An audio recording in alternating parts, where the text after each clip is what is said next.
कश्मीरी ॿारनि सां इज़हार यकजहती रैली ज़िले मटियारी में ॾियारो मल्हायो वियो। जंहिं तहत रैली असिस्टेंट कमिश्नर मटियारी तेलका एडमिनिस्ट्रेटर अब्दुल मजीद ज़हरानी जी सरबराही में टाउन कमेटी मटियारी खां प्रेस क्लब मटियारी ताईं कढी वई।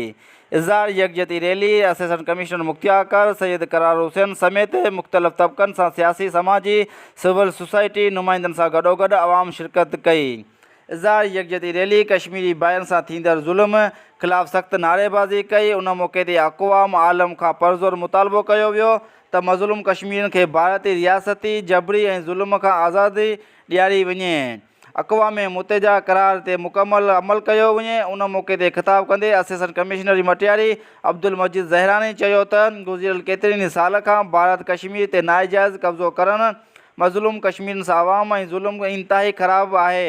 हाणे इन वक़्तु अची वियो आहे त आलमी ज़मीर जागी कश्मीरी भाइरनि सां हिंदुस्तान जी फ़ौज सां ज़ुल्मनि खे आज़ादी ॾियारे उन्हनि सां जीअण जो हक़ ॾिनो वञे।